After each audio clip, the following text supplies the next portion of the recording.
Bueno, empiezo por agradecerles a ustedes, compañeros y compañeras, muy especialmente por estar esta mañana aquí, a los compañeros del Polo Joven, mis saludos por este esfuerzo que estamos haciendo aquí en esta universidad y en general en todas las universidades de Colombia. Estamos haciendo un esfuerzo porque el debate político se ponga sobre la mesa y que haya todos los puntos de vista y todas las discusiones, siempre el entendido en que una de las peores tragedias de Colombia es que el nivel de debate político es muy bajo, es muy escaso. Es más, hay como la idea de que los que hablan de política o están locos o son corruptos, ¿sí? Y resulta que la política tiene que ver con la vida de todos nosotros, queramos o no. Entonces es bueno que estas cosas de la política se pongan encima de la mesa y saludo el esfuerzo de los compañeros y las compañeras del Polo Joven para promover estos debates, que yo sé que además no es fácil porque el ambiente suele no ser pues lo positivo que se quisiera. En segundo término, llamarlos a todos ustedes a que estemos pendientes de las grandes movilizaciones que se vienen haciendo en torno a la reforma a la salud. Es muy importante avanzar en esa movilización. O sea, la campaña de manipulación de Santos y el ministro Gaviria definitivamente fracasó en el momento en el que los que llamamos las batas blancas salieron a las calles a reclamar una reforma a la salud verdaderamente democrática, pero por supuesto que dejarlos a ellos solos con esa tarea no es pues sensato, inclusive podría no ganarse la lucha, y si esa lucha las batas blancas insiste y los colombianos la respaldamos, va a ser posible derrotar una reforma a la salud, que es una reforma diseñada en beneficio de las EPS, del capital financiero y no de la salud de los colombianos.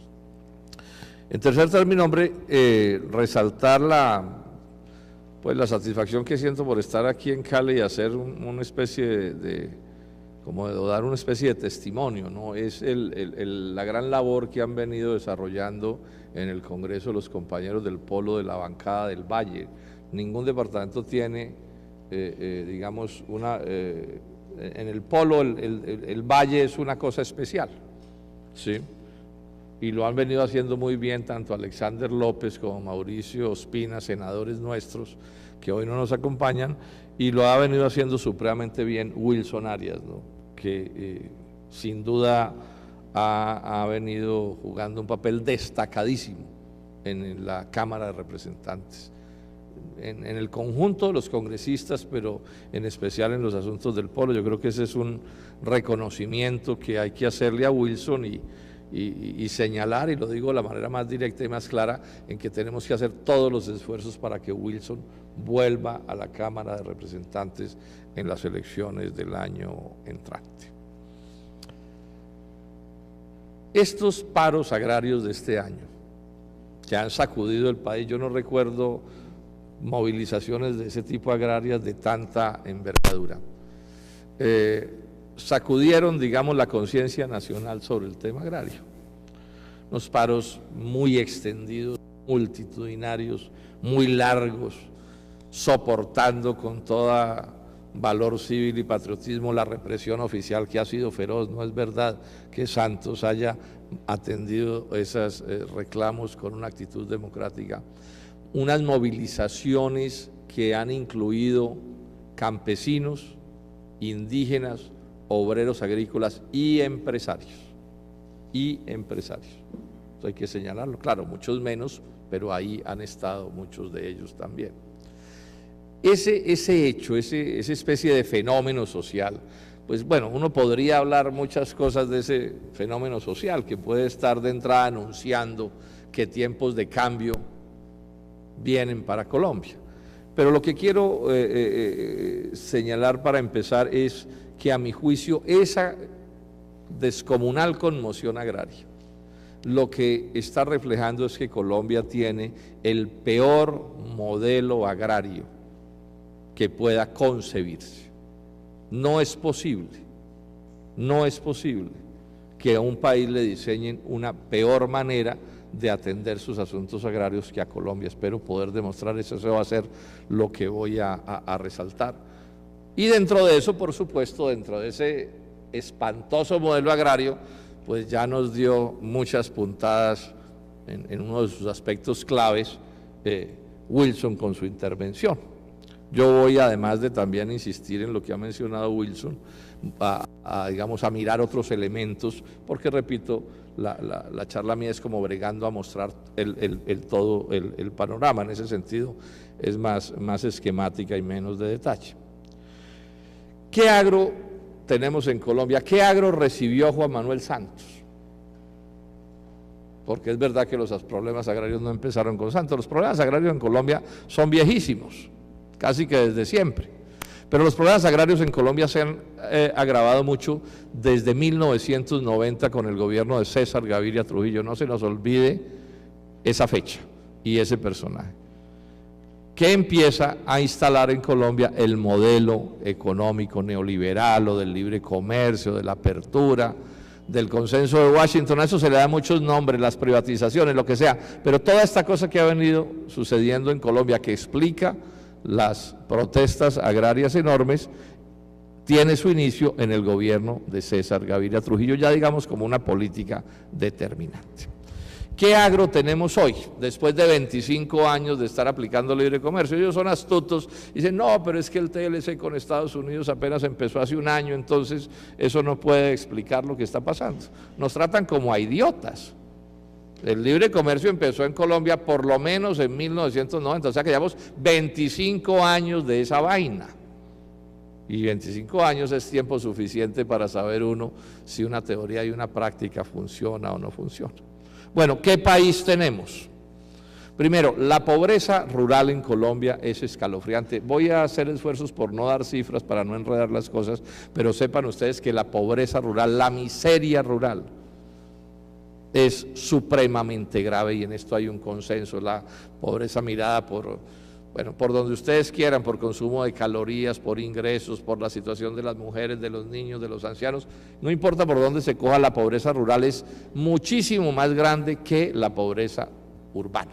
Entonces uno ya de ahí puede decir el modelo agrario ha fracasado, porque si un modelo económico no saca a la gente de la pobreza y de la miseria, pues ya no sirve. Eso es fácil dejarlo claro. No nos vamos a comer un titular de una vez del periódico El Tiempo que decía, si no fuera por la pobreza todo estaría muy bien. ¿Sí? Ese cuento no nos lo comemos en el Polo, mi querido Wilson. La segunda característica de este agro, y es extremadamente grave y hay que ponerla siempre sobre el debate, es que del 90 hacia acá hay un cambio fundamental en la política agraria que en parte explica la pobreza, aun cuando la pobreza viene de atrás, pero se agrava. ¿En qué sentido? En el sentido en que las importaciones agropecuarias se disparan del 90 hacia acá.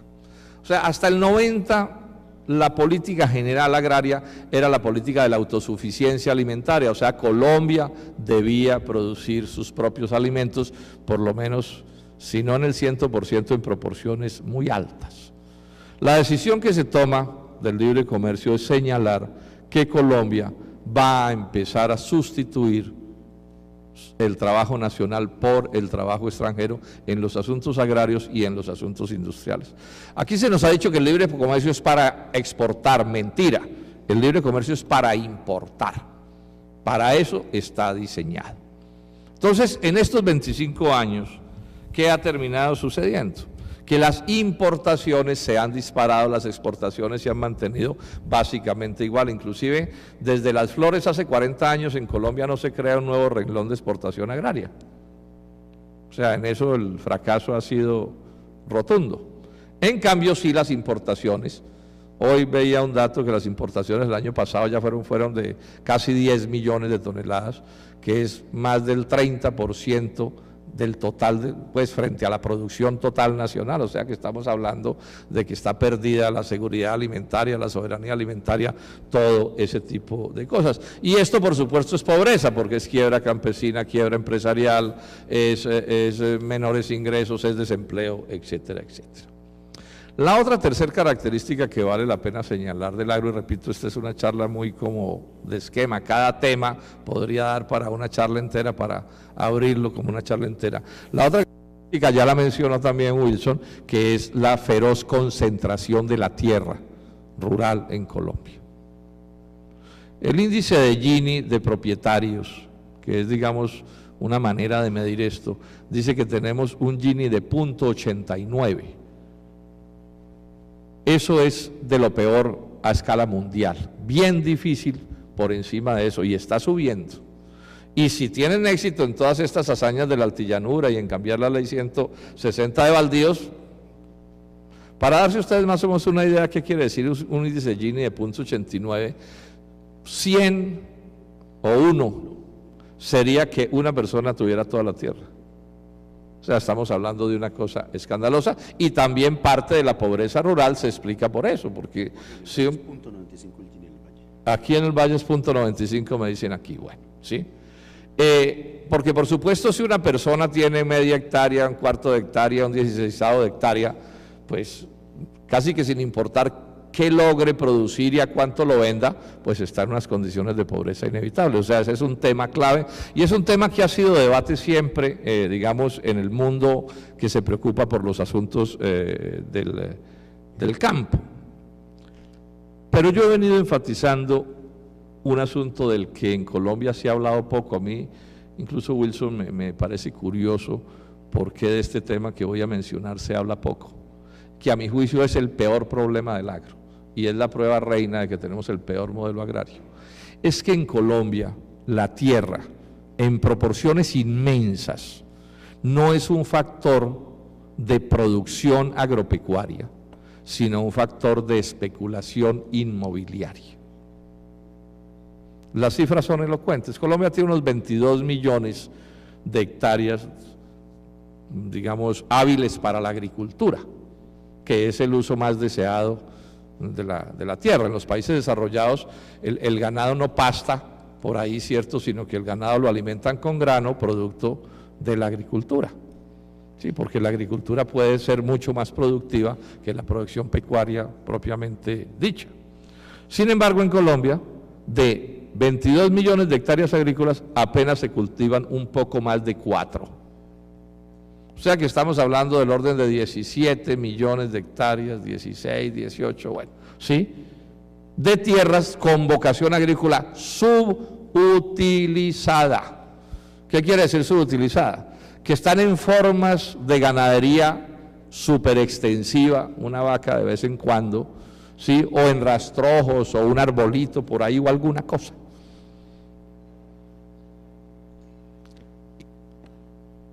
Situación que lo que dice es que el negocio de comprar tierra agraria en Colombia, Wilson, no es el agro, sino es la especulación inmobiliaria. ¿Qué quiere decir especulación inmobiliaria? Comprar la tierra barata o a un precio cualquiera y esperar que por el simple crecimiento de la población o porque hacen un puente, una carretera, lo que sea, esa tierra se va valorizando y se va valorizando y se va valorizando. Y aun cuando tenerla no rente nada o rente muy poco, el negocio es obtener una renta capitalizada cuando se vende.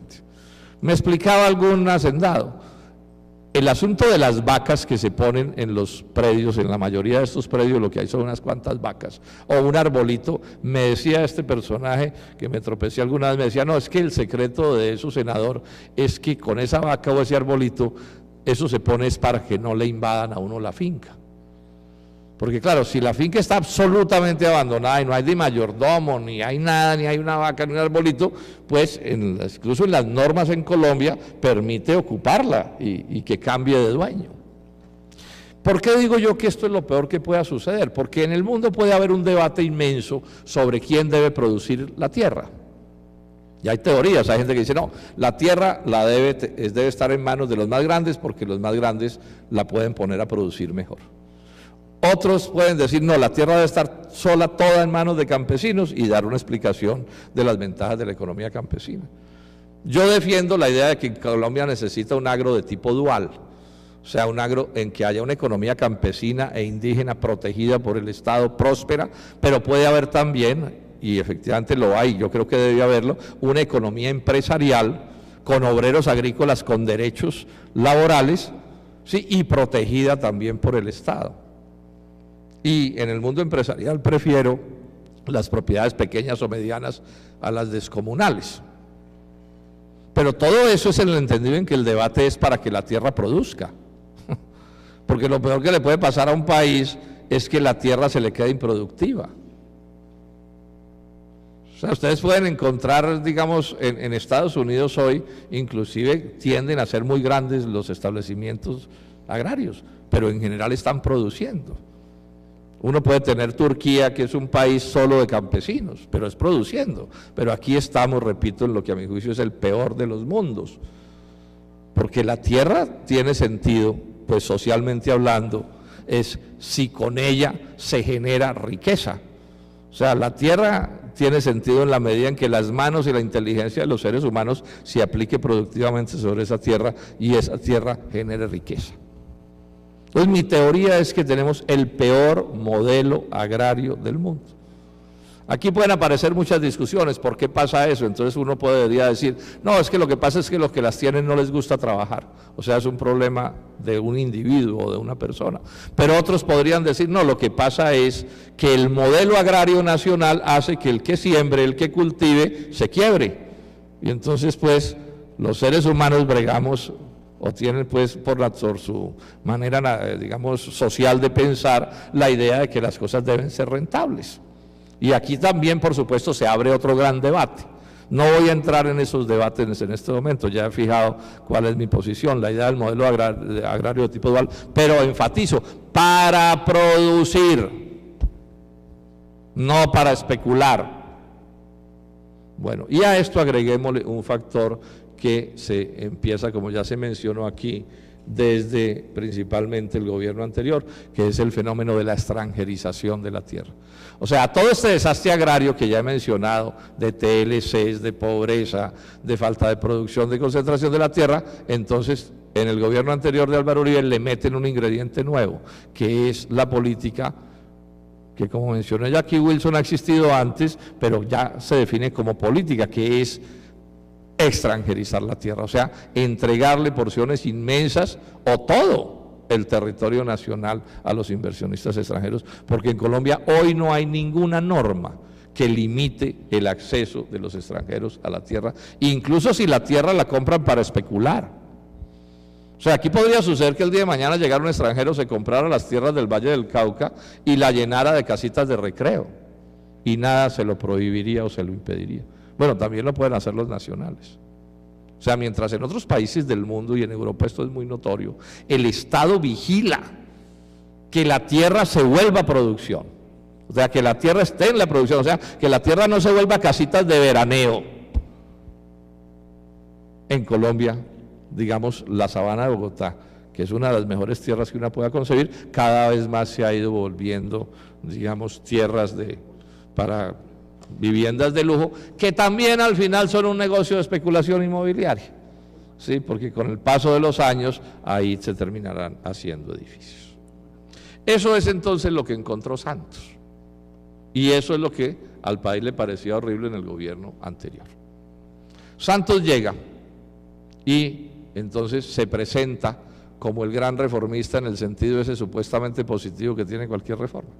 Y la prueba reina de que Santos sí es distinto, que este sí es buena persona, o sea, que no fue ministro de Gaviria, ni fue ministro de Pastrana, ni fue ministro de Uribe, o sea, no lo blanquearon, San Santos, ¿no? Entre mayo y agosto del 2010 nos lo convirtieron pues en un demócrata y un hombre amigo del progreso de Colombia. Y la prueba como reina que nos presentaron, que opera en los asuntos agrarios y en los asuntos no agrarios, fue la política de restitución de tierras. Y claro, eso suena muy bien, y nosotros somos amigos de la restitución de tierras. Claro, si a una persona le han robado la tierra, además con violencia y todo, ¿cierto?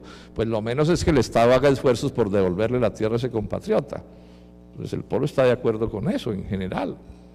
Cosa que por lo demás tampoco es como una cosa superlativa, que uno diga que está de acuerdo con eso. Eso es un razonamiento por completo elemental, de justicia elemental. Yo no voy a entrar en los detalles de lo que ya mencionó Wilson sobre eso, que son exactamente ciertos. Detrás de esta política de restitución de tierras está todo este problema de formalizar la tierra para abrirle camino a la concentración de la tierra y a la extranjerización. pero no voy a poner el énfasis ahí, voy a explicar más bien otros aspectos que creo que son importantes. Como ya se dijo, el Polo no vota la ley de restitución del santismo, nosotros presentamos una distinta, porque nos parecía, y eso se lo dijimos a Santos en varias cartas, que esa no era una buena ley de restitución, pero bueno, la aprobaron. Una vez aprobada, yo expliqué esta cosa que es importante. Si toda la restitución se lograre al 100%, y repito, somos amigos de la restitución, si se lograre al 100%, la estructura agraria de Colombia cambiaría muy poco. ¿Por qué? Porque la restitución solo opera para tierras del 91 hacia acá, y en el 91 ya el agro nacional era un desastre.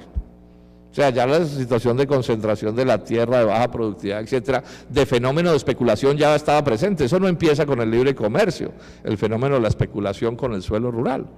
O sea que, digamos que si esa norma operara al 100%, tampoco habría un cambio de fondo por cuenta de ella sola de los asuntos del agro nacional. Pero además, ¿qué pasó?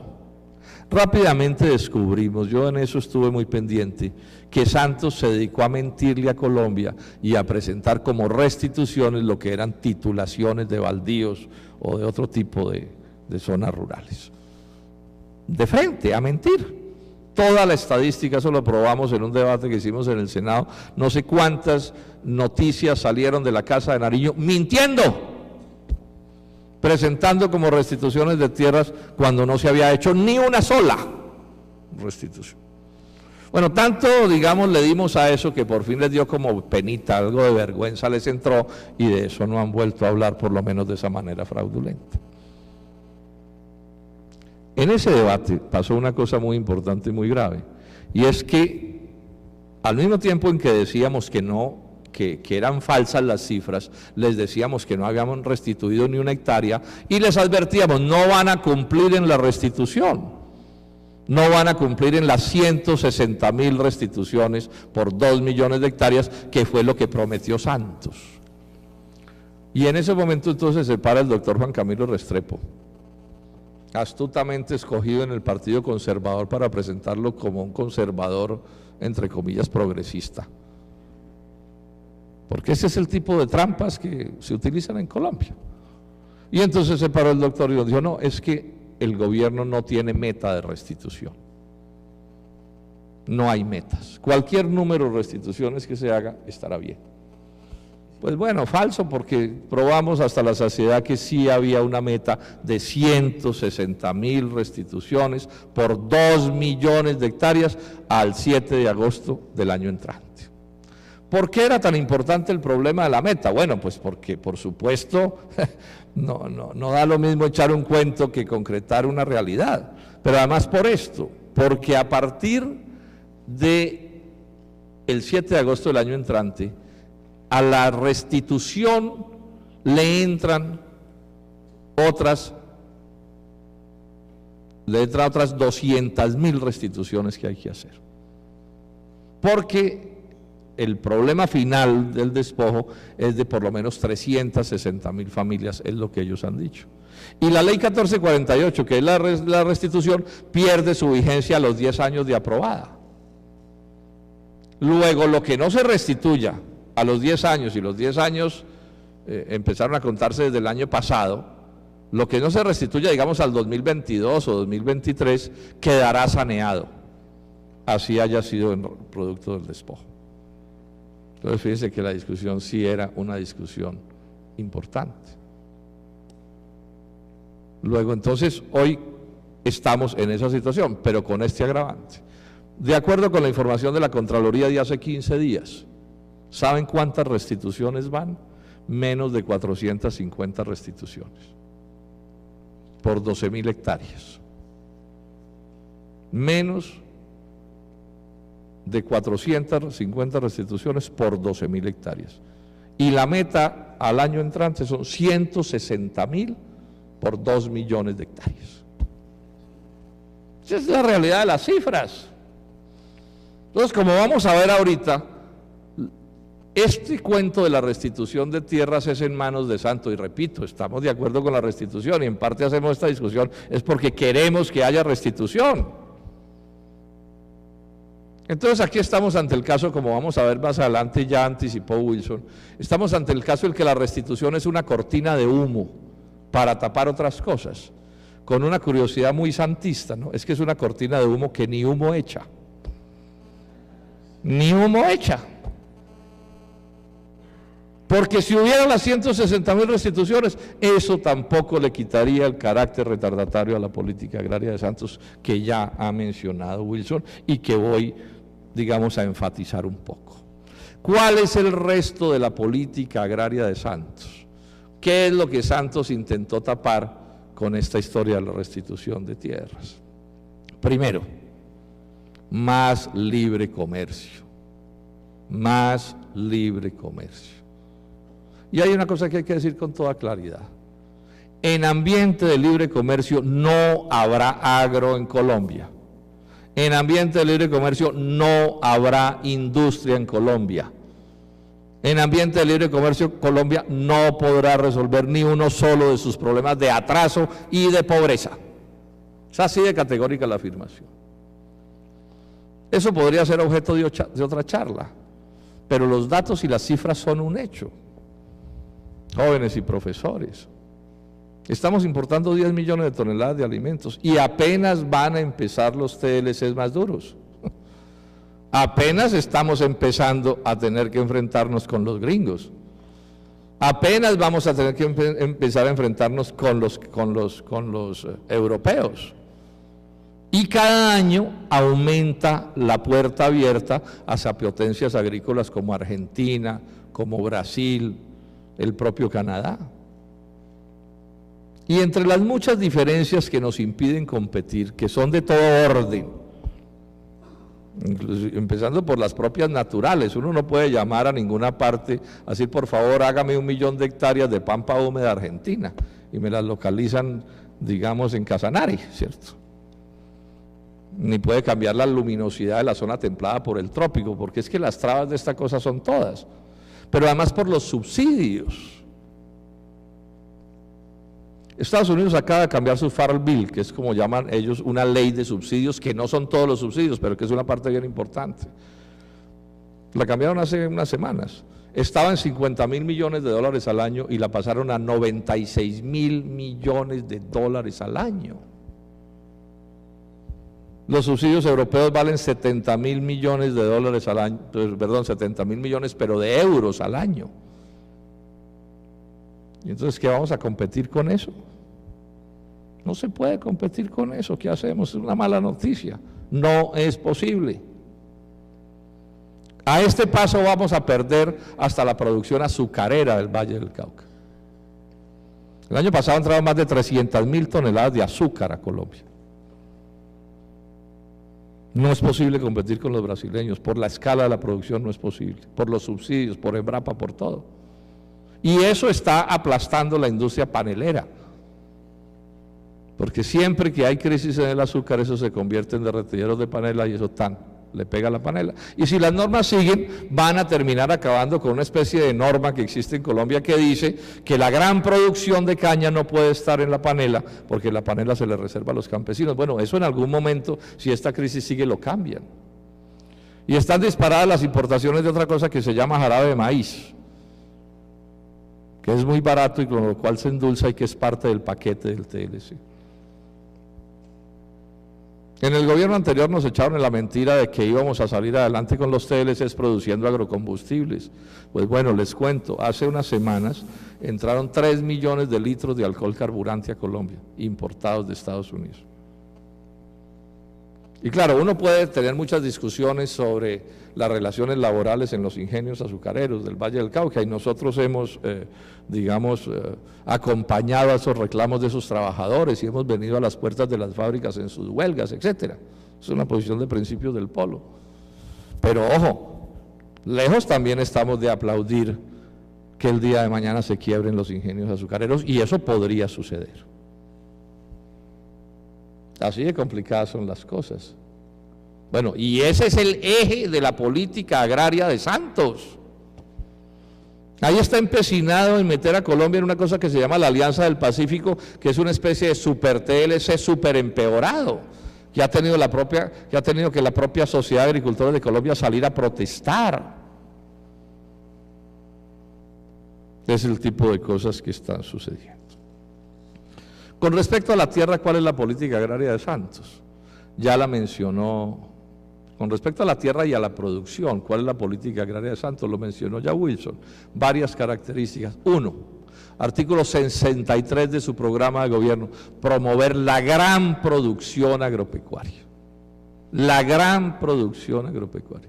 En un país en el cual, si yo miro la concentración de la tierra de la que les he hablado, y miro que está casi toda esa tierra en especulación inmobiliaria, la conclusión obvia es que la tesis de que si las tierras se concentran, entran a la producción, es una tesis falaz.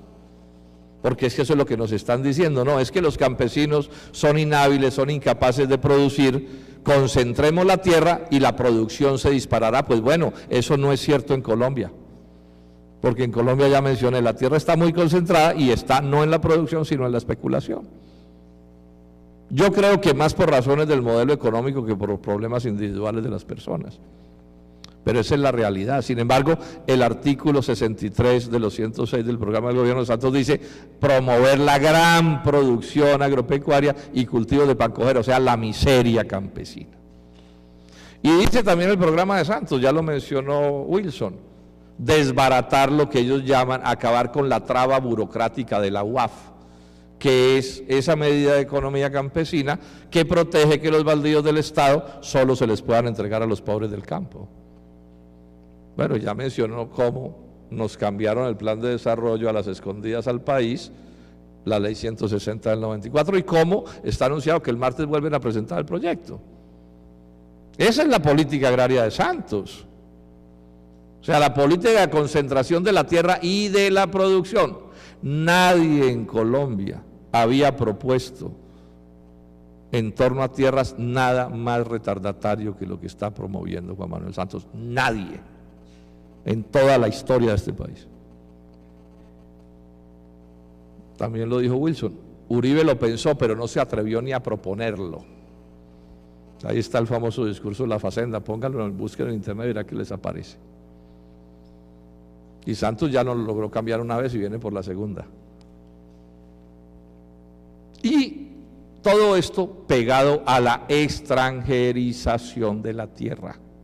Ahí estamos en el Congreso bregando a aprobar un proyecto de ley que en algo controle la extranjerización. Bueno, ya han hundido dos, uno del Polo, uno del Partido Conservador, y está vivo uno que presentó Juan Lozano. Yo creo que nos lo hunden de aquí al 16 de diciembre, Wilson. La norma, cuando los proyectos en el Congreso son buenos o medianamente buenos, los hunden rapidito, y cuando son bien malos, los aprueban rapidito también. Esa es la política agraria, la verdadera política agraria de Santos. Eso está perfectamente documentado, con esta advertencia. También es falaz afirmar que porque la tierra se extranjeriza, entra a la producción.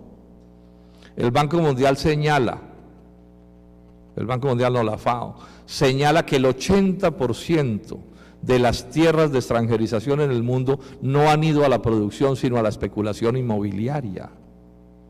Es importante tenerlo en cuenta.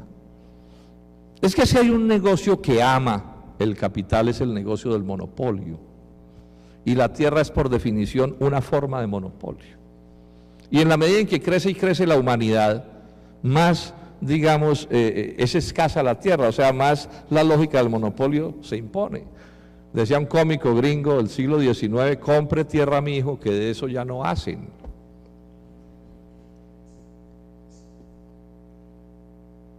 La SAC ha certificado en la altillanura valorizaciones en zonas cercanas a Puerto Gaitán, valorizaciones de la tierra del 3.900% en 10 años. 3.900% en 10 años. Eso no lo da ni el narcotráfico. En el pleito que hemos tenido con Cargill en la altillanura, que fue una de las cosas que denunciamos con Wilson, de que fue una de las compras ilegales de acumulación de ilegales de baldíos, Cargill es la empresa agrícola más grande del mundo. En una carta que le mandó a Oxfam, que es parte del debate contra ellos, Cargill, para intentar tapar la ilegalidad del fraccionamiento de las compras, hace una confesión bien importante. Dice, no, es que también nos gusta como comprar predios menores para sumarlos, porque a la hora de venderlos es más fácil. O sea, porque estamos pensando en la especulación inmobiliaria. Y me explicaba un especialista, un gran agricultor, que parte del negocio, y por eso se explican que estén comprando 30 y 50 mil y más hectáreas, es que parte del negocio es la especulación. Yo hice un debate, y por ahí se consigue en internet, sobre las características productivas de la altillanura, y lo que queda claro es que ahí donde hay una serie de inversiones supuestamente productivas, no es posible producir. Porque las distancias, lo malo de las vías, etcétera, etcétera, las condiciones del clima, del suelo, etcétera, dicen que no se puede hacer agricultura ahí, o por lo menos no rentable.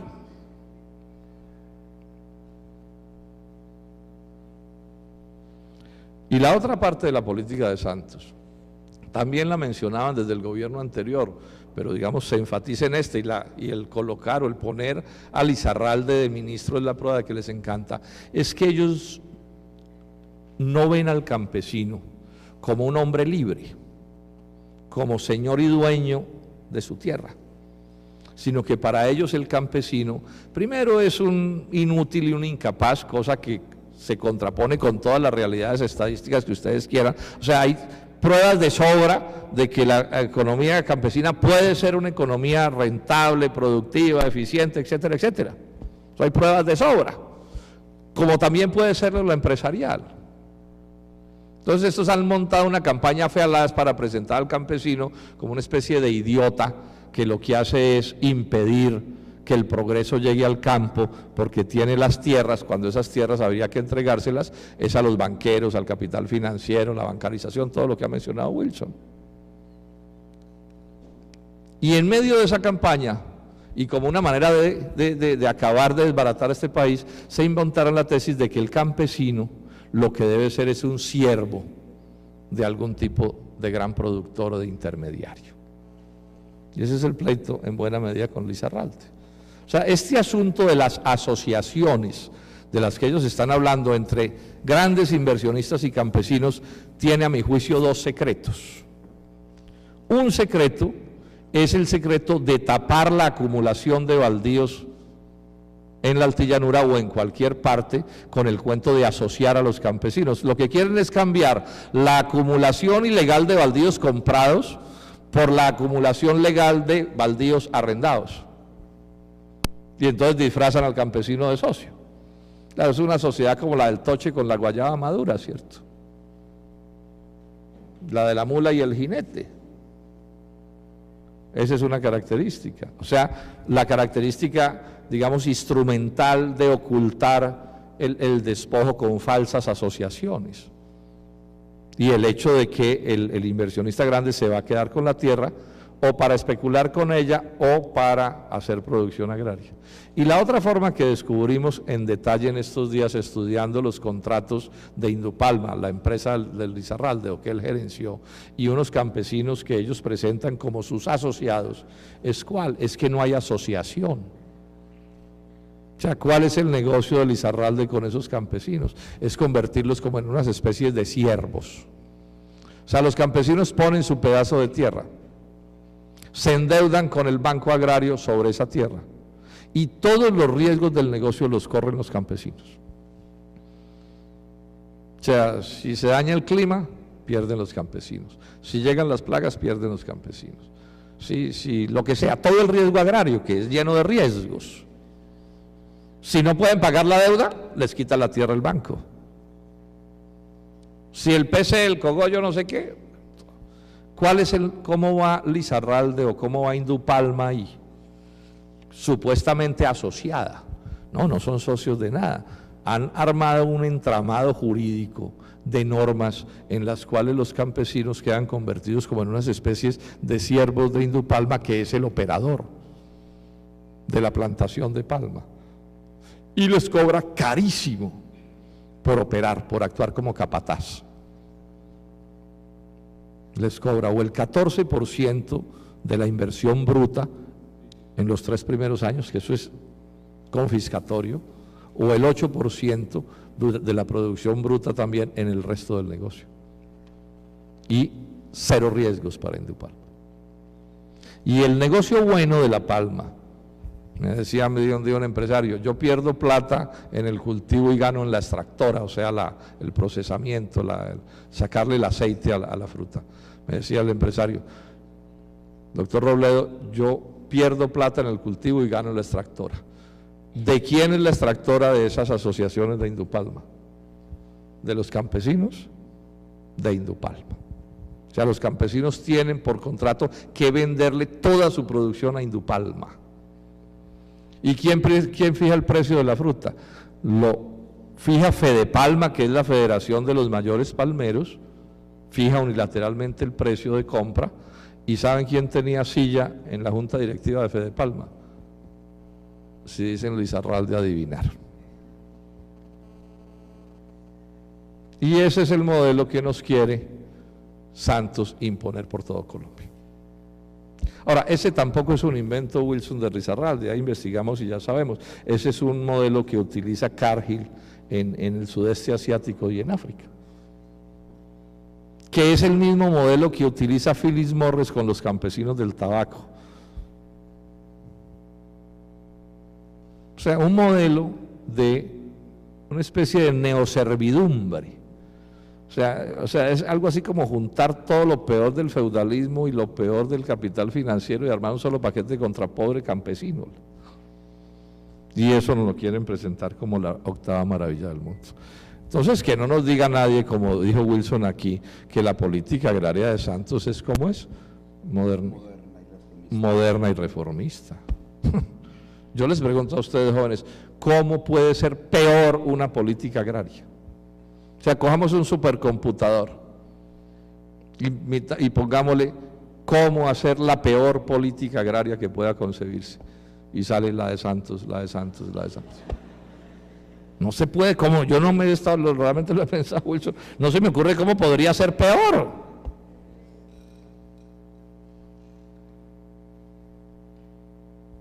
Y entonces ahora nos van a echar el cuento de que es que no.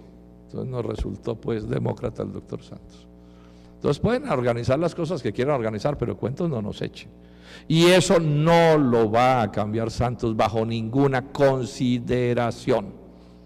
Eso es de su alma, de su estructura de pensamiento, de su conducta, y es lo que está haciendo, de su programa. Para eso puso a Lizarralde ahí. El martes anunció ayer Santos, van a presentar la ley Urrutia. ¿Qué es la ley Urrutia? Una ley diseñada, la llamamos ley Urrutia porque es una ley diseñada para arreglarle las ilegalidades a don Carlos Urrutia, el embajador de Santos en Washington, que entre paréntesis renunció el 23 de junio y allá lo tienen todavía, burlándose de este país. Renunció por actos de violación de la ley, por corrupción. Renunció Carlos Urrutia y ahí lo tiene Santos en Washington, porque es su amigo desde el colegio. Y agreguemos esto, si Lizarralde y Santos presentan la semana entrante esa ley de modificación de la ley 160, está violando en materia gravísima Lizarralde la ley 1437, que de manera expresa dice que ningún funcionario público puede tramitar asuntos que tengan que ver con sus negocios del año anterior. Es clarísima la ley, 1437. E Indupalma está metida hasta el cuello en todo tipo de negocios de baldíos. Y si Santos le acolita eso, está Santos también violando la ley. Y si los dos se embarcan en eso, como aparece dolo, porque esto está advertido, aquí no pueden decir que es que son terceros de buena fe. Entonces están prevaricando. Ese es el debate que va a empezar la semana entrante. O sea, Santos, si quiere cambiar la ley 160, está en el derecho de presentar su proyecto de ley. Sí, y bueno, será el debate y ya veremos qué pasa en el Congreso, pero no lo puede presentar Lizarralde ni lo puede tramitar Lizarralde. Ahora, claro que en Colombia podrían hacerlo porque también estaba inhabilitado el señor ministro de Salud por sus vínculos con el Banco de Colombia para tramitar la ley de salud, y a pesar de que lo recusé, ahí la está tramitando. Pero bueno, los del Polo somos como somos y seguiremos insistiendo en nuestros puntos de vista, y unas luchas las ganaremos y otras las perderemos, y ya veremos qué termina pasando. Concluyo diciendo esto: creo haber demostrado que es verdad que estamos ante el peor modelo agrario que pueda concebirse. Y resalto la idea que para mi juicio son todos los argumentos y todos los elementos, pero resalto uno: es que no es un modelo para que el agro produzca. No es un modelo para que el agro produzca. O sea, para que el agro no, para que la tierra produzca. Un país que tiene la tierra, tiene las aguas, tiene el clima, tiene los campesinos, tiene los obreros agrícolas, tiene los indígenas, tiene los empresarios incluso. ¿Con quién poner el agro a producir? Ahora, esto no es sorprendente, esta especie de enganche del rentismo premoderno y esta cosa del capital financiero, que es lo que está entrando aquí. Hay un fenómeno nuevo al que también hay que echarle ojo. Hay un fenómeno que alguien ha llamado los nuevos acumuladores de tierras. O sea, hasta hace unos años, digamos, la gran propiedad era 3.000 hectáreas, 5.000, 1.000, no sé, cosas de ese corte, ¿cierto? Ahora ya estamos entrando en la etapa de los 50.000, de los 60.000, de los 100.000, de los 300.000, no sé de cuántas. Ese es un fenómeno nuevo también en la vida del país, que empieza en el gobierno anterior y que está consolidando Juan Manuel Santos. Bueno, por último, decirles esto: bueno, esta es la lucha en la que estamos. Esta es la lucha del Polo y de los demócratas de este país, que es una lucha porque este país se desarrolle de verdad, porque este país tenga agro, tenga industria, tenga empleo, acumule riqueza, se desarrolle científicamente, ¿sí? O sea, para que Colombia sea el país que puede ser. Termino diciendo esto, jóvenes: Colombia sí tiene arreglo, Colombia sí puede salir adelante, Colombia sí puede ser un gran país, pero eso nos exige, con personajes como Santos y estos que nos gobiernan, eso nos exige una idea que repito mucho, que es no es convencerlos, no es persuadirlos, no es reeducarlos, sino derrotarlos, que es una figura completamente diferente. Muchas gracias.